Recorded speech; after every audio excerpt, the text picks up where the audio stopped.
May the words of my mouth and the meditation of all our hearts be always acceptable in your sight, O God, our strength and our Redeemer. Please be seated.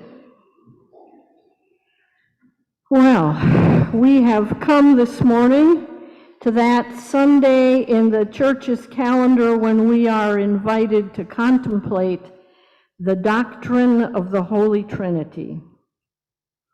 To put it formally, this doctrine, which is fundamental to Christian belief, teaches that there is one God who exists in three distinct but inseparable persons: the Father, the Son, incarnate in Jesus Christ, and the Holy Spirit. Each person of the Trinity is fully God, and yet they are not three separate gods, but rather one God in three persons.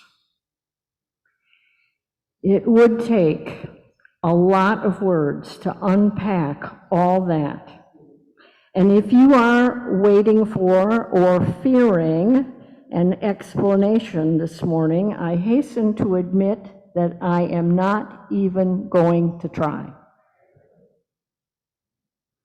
Suffice it to say that explaining the doctrine of the Holy Trinity and how the Church arrived at it is fraught with challenges.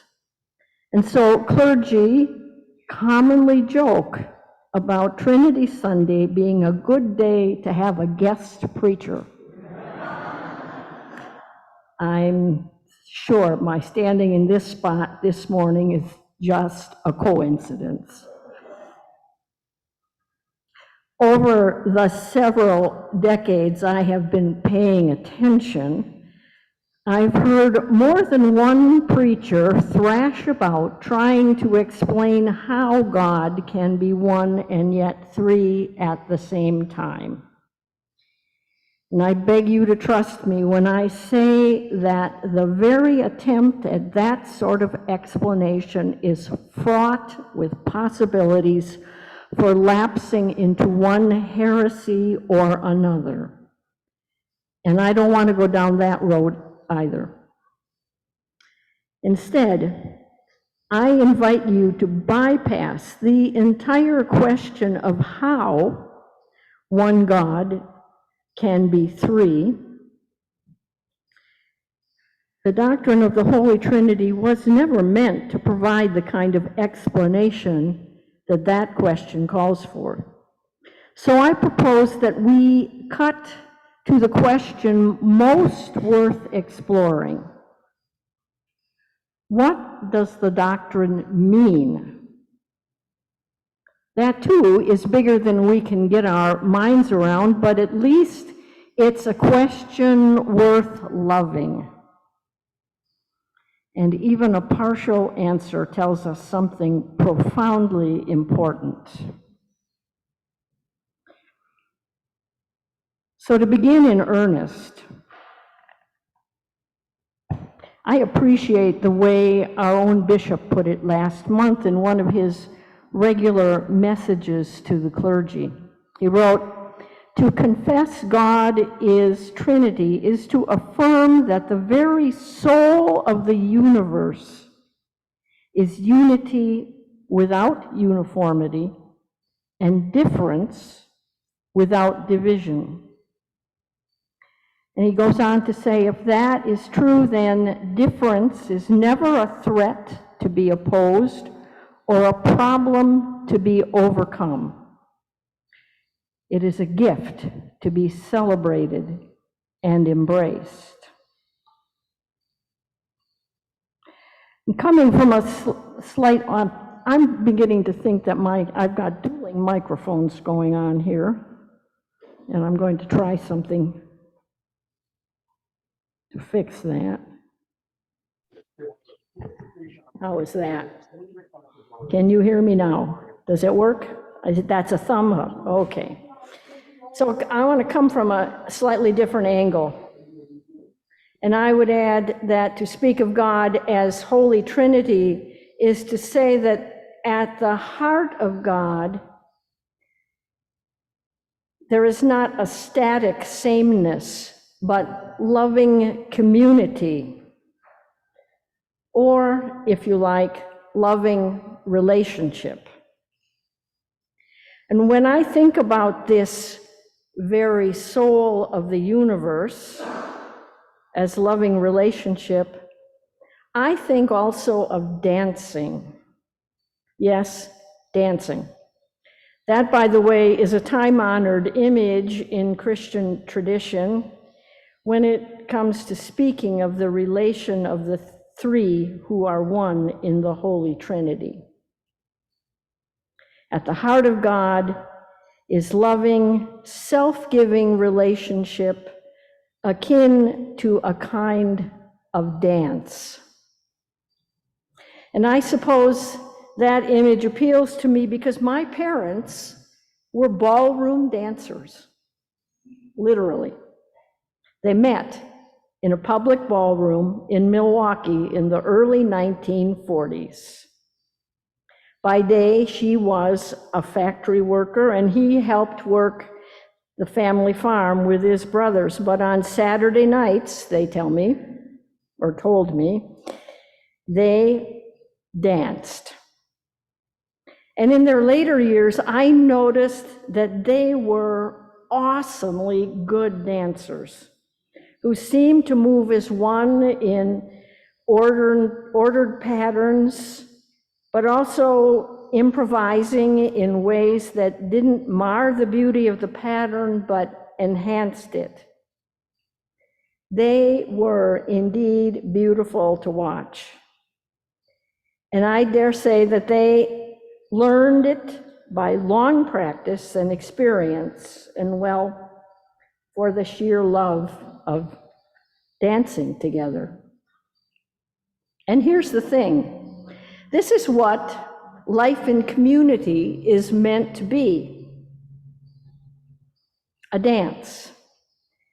A dance that does not depend upon uniformity, but upon a kind of attentiveness and responsive giving and receiving between diverse persons. And among those of us who are not God, it is something to be practiced.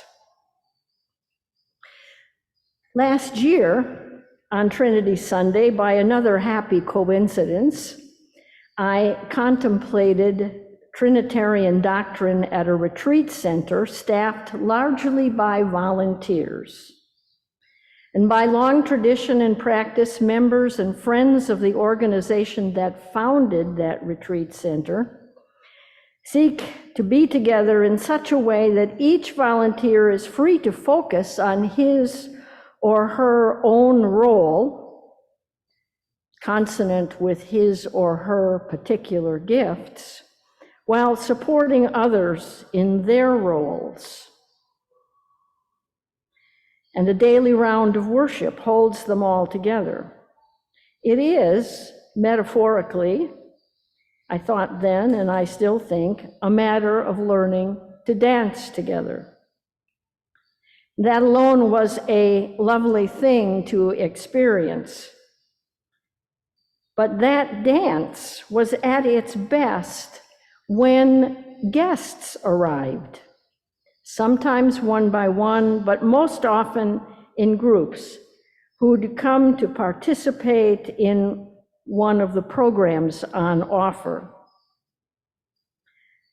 The process of helping guests settle in, find their way around, and experience the beauty and peace of the place as quickly as possible called upon the insiders there, the volunteers, to be attentive, responsive, flexible, and focused on the overriding goal of offering hospitality.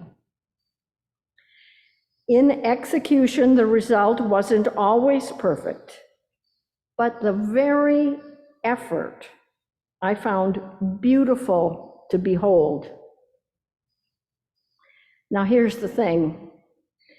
I've had glimpses of that same kind of beauty here at St. Paul's.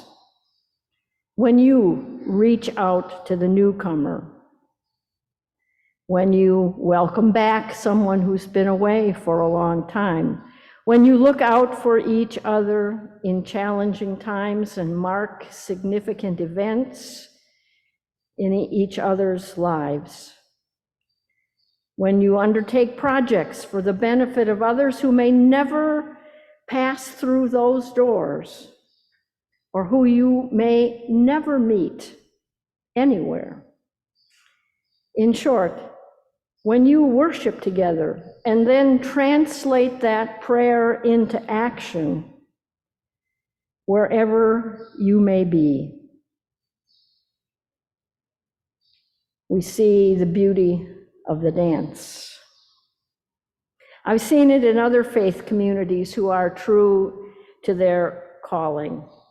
A community like this, indeed, the whole church itself exists, not merely for its own members, but for those outside of it.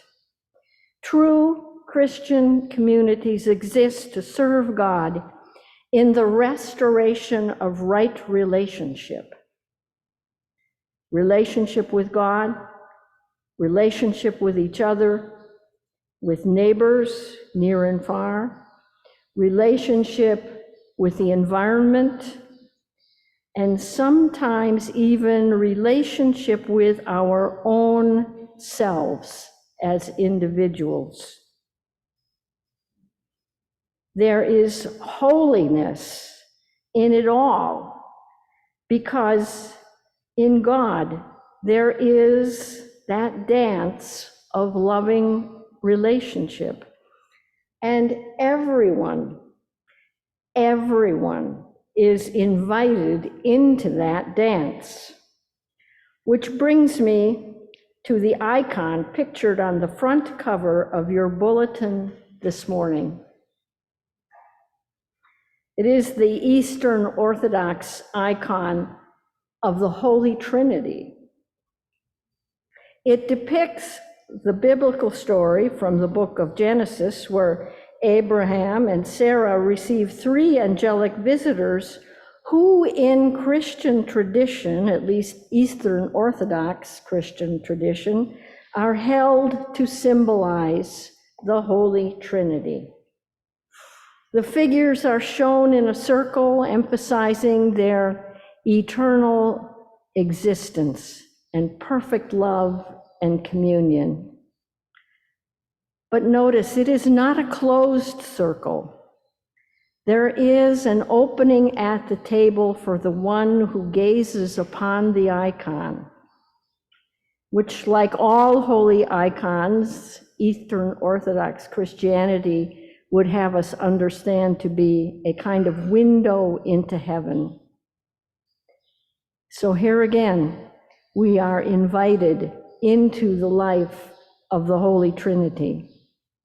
We are invited into that life at every opportunity to reach out and welcome the stranger among us, invited with every chance to consider the gifts found in diversity, invited at every occasion where marginalized people need someone to stand with them, invited in every moment calling for even the smallest, simplest act of kindness or forbearance with one another.